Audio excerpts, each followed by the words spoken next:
Whether a team is challenging for the title, aiming for a Champions League place, or simply trying to avoid relegation, players are the ones who are impacted the most. Right now, it would be premature to think about rumoured moves, but then again, there are so many players who might be seeking pastures new come the January transfer window, which is only a few months away. Raheem Sterling, for example, is definitely not getting enough love from Manchester City these days, and it wouldn't be surprising to see the England international leave the Etihad as soon as the right opportunity presents itself.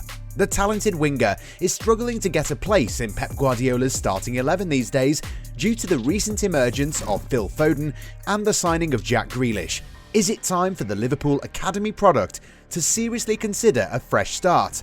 And then there's the curious case of Donny van der Beek, who simply can't catch a break, with the Dutchman struggling to get enough minutes under Ole Gunnar Solskjaer at Manchester United.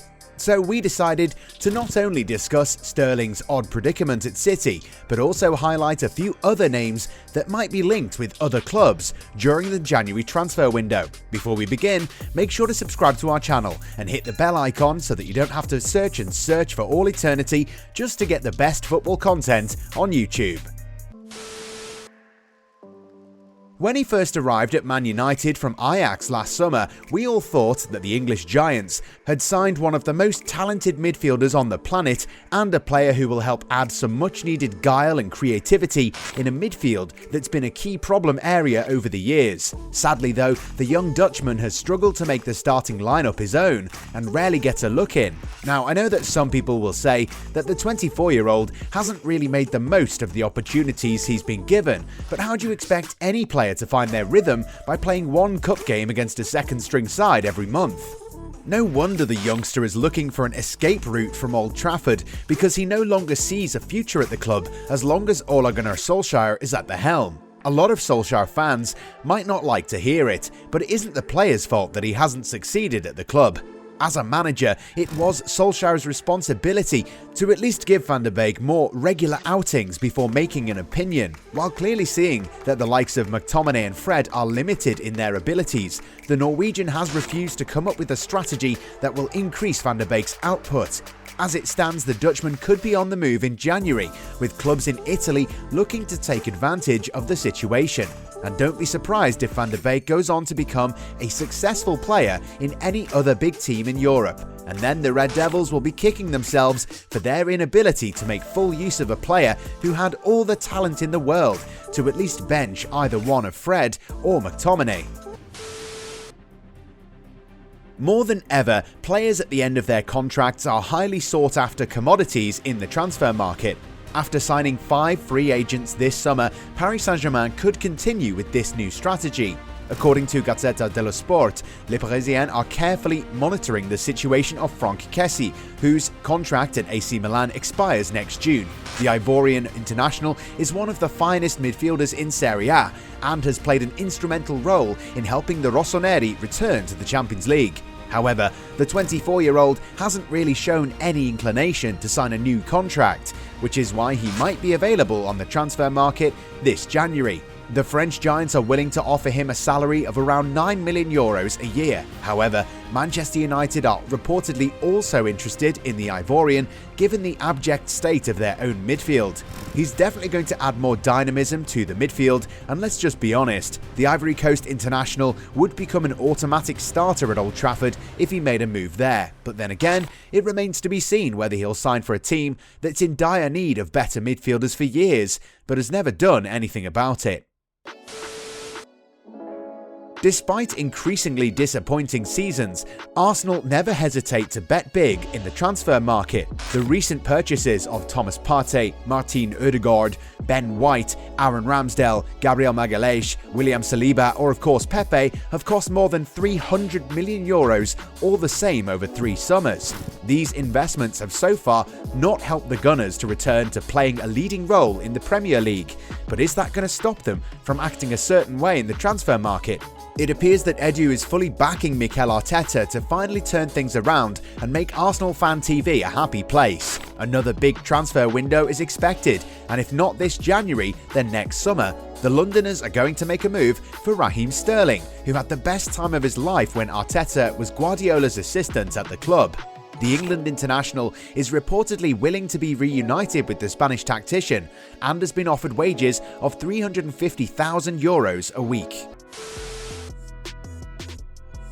Now, Sterling is no longer worth €100 million, and the citizens know that.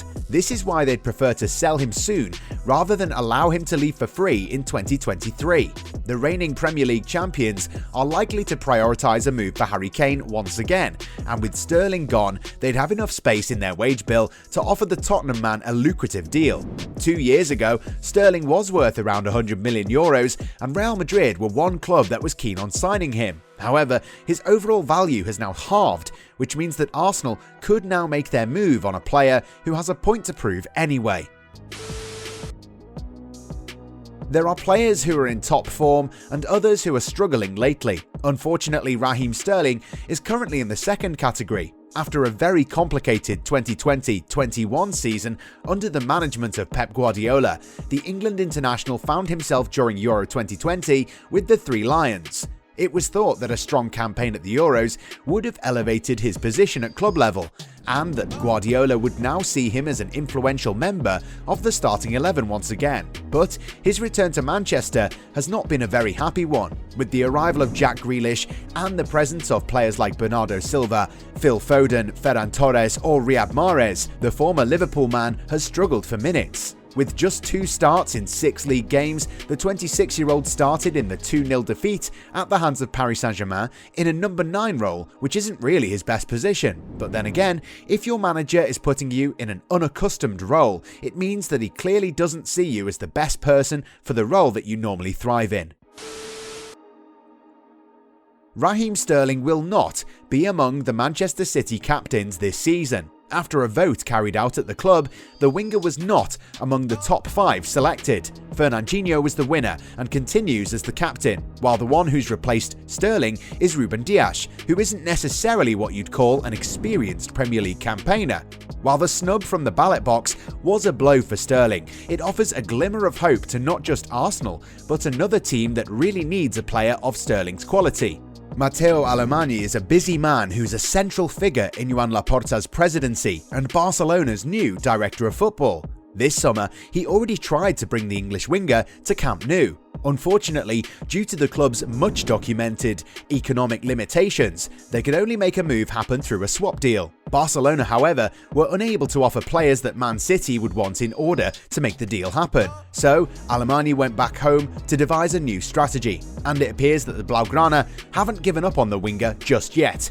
Now in his 7th season at City, perhaps the time has come for Sterling to broaden his horizons. Sterling was just 19 years old when he made the big money move from Liverpool, and since then he's scored 115 goals and provided 87 assists. However, it appears that his story at the Etihad is coming to an end. A move away from the club could have been possible had City signed Harry Kane. But as long as Pep authorises his departure, a move to Barcelona should also not be ruled out. But then again, there's a chance that Sterling claws his way back to playing a starting role under Guardiola. Every campaign is a long one, and with the club competing on 4 fronts, Sterling will have enough opportunities to showcase his worth. However, it still remains to be seen if he'll be able to outshine or even outnumber the statistics that will be posted by the likes of Foden, Grealish and Ferran Torres in the coming weeks. A move away from City might not have even been a conversation a year ago, but since then, a lot has changed.